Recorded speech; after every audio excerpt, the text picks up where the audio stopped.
Bismillahirrahmanirrahim. Assalamualaikum warahmatullahi wabarakatuh. Alhamdulillah, Allahumma sholli ala Sayyidina Muhammad wa ala ali Sayyidina Muhammad. Teman-teman, apakah benar kita cinta dengan Rasulullah? Kalau memang benar kita mencintai Rasulullah, kenapa kita tidak mempelajari sejarah-sejarah tentang Rasulullah? Kenapa kita tidak cari tahu tentang bagaimana Rasulullah hidup, bagaimana Rasulullah mencontohkan kehidupan? Perlu untuk kita pelajari bersama. Maka, pada video kali ini, tolong tonton sampai habis, jadikan ini hikmah dalam kehidupan kita. Tidak lama, cukup 5-10 menit saja. Maka saya akan menceritakan dari buku Muhammad, Sang Inspirator Dunia. Mari kita pelajari tentang Rasulullah ini. Pada satu malam yang penuh dengan berkah, di kota Mekah, di sebuah rumah sederhana di tengah kota yang dipenuhi oleh gurun pasir, lahirlah seorang bayi yang kelak akan menjadi sosok yang mengubah sejarah umat manusia. Nama bayi itu adalah Muhammad. Apa arti Nabi Muhammad?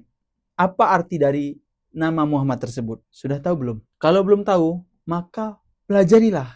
Di sini kita akan bahas. Nama Muhammad itu serapan dari satu kata, yaitu Hamid, yaitu artinya terpuji. Hamada, yuhamidu, Hamid, artinya terpuji. Itu juga Asmaul Husna, ya Hamid, artinya terpuji.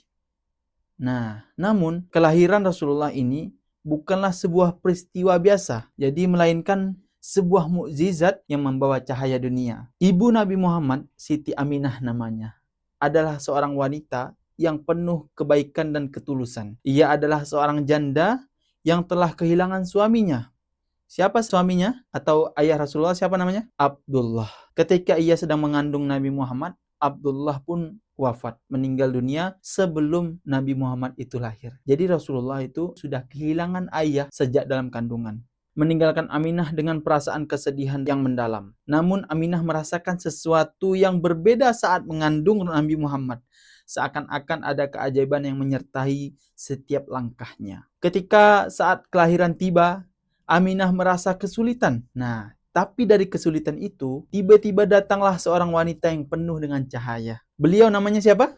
Namanya Asma. Jadi Asma ini seorang perempuan yang sangat disayang Allah, yang memberinya kemudahan dalam melahirkan Nabi Muhammad. Bisa kita simpulkan bahwasanya Asma ini adalah sosok orang tua yang mempermudah lahirnya Nabi Muhammad SAW. Di malam yang penuh keheningan, Nabi Muhammad pun lahir ke dunia. Bayi yang suci ini membawa harapan baru bagi umat manusia. Setelah kelahiran Nabi Muhammad, hal-hal luar biasa pun terjadi. Langit malam itu dipenuhi dengan sinar yang terang benderang. Beberapa orang yang berada di sekitar Mekah melaporkan bahwa mereka melihat fenomena langit yang aneh, seperti cahaya yang menyinari seluruh kota, sebagai tanda kelahiran seorang pemimpin yang besar.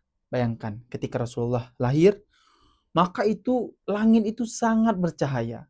Setelah kelahiran Rasulullah, Aminah membawa Muhammad kepada kakeknya, Abdul Muthalib. Abdul Muthalib sangat gembira dan penuh haru menerima kedatangan cucunya. Dengan penuh kasih sayang, ia menggendong Nabi Muhammad. Kemudian ia membawa Nabi Muhammad ke Ka'bah. Jadi ketika Aminah mengantarkan Nabi Muhammad kepada kakeknya, Abdul Muthalib, lalu Abdul Muthalib mendoakan Rasulullah dan membawa ke Mekah. Berdoa kepada Allah, memohonkan agar bayi tersebut diberkahi dan diberikan kekuatan untuk menjalankan tugas besar yang telah Allah tetapkan untuknya. Bayi Nabi Muhammad pun diberi nama oleh kakeknya dengan penuh kebanggaan, yaitu Muhammad, yang berarti terpuji. Sebuah nama yang kelak akan menggema di seluruh dunia. Saat itu, nama Muhammad tidak ada. Jadi, ketika Rasulullah lahirlah, nama Muhammad itu ada. Orang-orang yang datang untuk melihat bayi ini merasakan sesuatu kedamaian yang luar biasa. Seakan-akan mereka telah melihat sosok yang akan membawa kebaikan bagi umat manusia. Setelah kelahiran yang penuh mukjizat ini, Nabi Muhammad dibawa oleh ibu susunya. Nah, jadi Nabi Muhammad juga punya ibu susu, namanya Halimah As-Sa'diyah. Beliau membawa Nabi Muhammad ke pedesaan untuk hidup sementara di tempat yang lebih sepi. Jadi ketika Rasulullah itu kecil, dibawalah ke desa. Pada saat itu, tradisi kalangan orang Arab adalah mengirim bayi ke pedesaan agar mereka dapat tumbuh dengan sehat dan kuat. Halimah merawat Nabi Muhammad dengan penuh cinta, dan sejak kecil beliau menunjukkan tanda-tanda bahwa ia berada dari anak-anak pada umumnya. Beliau menunjukkan tanda-tanda bahwa ia berbeda dari anak-anak pada umumnya. Kelak ketika Nabi Muhammad tumbuh dewasa, beliau menjadi seorang yang sangat dihormati, bijaksana, dan penuh kasih sayang. Kisah hidup beliau penuh dengan ujian dan tantangan. Namun, beliau tetap teguh dalam membawa wahyu Allah. Hingga akhirnya beliau diangkat menjadi Rasul yang terakhir untuk seluruh umat manusia. Kelahiran Nabi Muhammad bukan hanya sebuah peristiwa penting bagi umat Islam, tetapi juga sebuah berkah bagi seluruh umat manusia yang membawa petunjuk hidup yang penuh rahmat dan kasih sayang. Dan itulah kisah awal dari kita mempelajari kisah-kisah Rasulullah. Sampai bertemu dengan